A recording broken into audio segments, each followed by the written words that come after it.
Асқар, мен Асылымды алып, ауылға анамның қасына кетемін. Сосын ажырасуға өтініш тастайық. Неге? Ешқандай да мүмкіндік жоқ па бізде? Асылым мені туған әкесі деп ойлап жүр ғой. Мен оған бауыр басып қалдым ғой. Біліп отырмын. Бәрібір екеумізден ештеңе шықпайды. Одан да екі бөлек өмір сүрейік.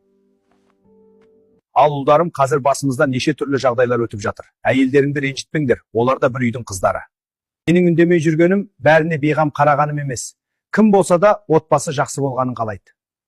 Ер адам үйдің тірегі болса, әйел адам үйдің ұйытқысы. Келіндерді қолдаңдар, қорғаңдар. Динара қайда? Әлі тұрмаған ба? Сол келін салақсып жүр соңғы кездері. Қазір келеді, апа. Шаршап жүрген болар. Ұйықтай берсін, Мерман ғой, тірліктерді жасай берем бір өзім ақ. Абысынтай, неге тұрдың? Қазір саған көп демалып жату керек қой. Өзім ақ бәрін жасай беретін едім ғой. Көп жататын болсам, апама ұнамайтын шығар. Бүгінгі шайын өзім беремін. Сіз кішкентайы садикке апара беріңіз. Апа, шайдан алып отырыңыз. Ата сізде. Рахмет қарағым, бақытты бол. Әй, келін, соңғы кездері салақсып жүрсің, маған ерегесіп жүргенің бе? Ыдыс жусан тарсылдатып жуасың, не сұмдық бұл?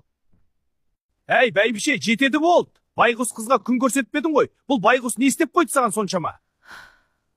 Келін болып түскелі, саған жағамын деп барлығын жасап жүр. Жетімде бетіне басасын. Осы уақытқа дейін демет, бол жетер енді. Қартайып жүре алмай қалған жоқсың ғой. Керек шайынды өзіңде құйып іше аласың. Берекетті алмай тыныш жүр. Керек десең, келін саған қызмет жасауға міндетті емес. Ұлдарың жасау керек қызметті.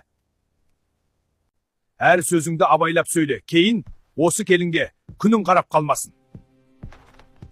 Жалғасын көргіңіз келсе, парақшама тіркеліп, комментарияға жалғасы деп жазыңыз.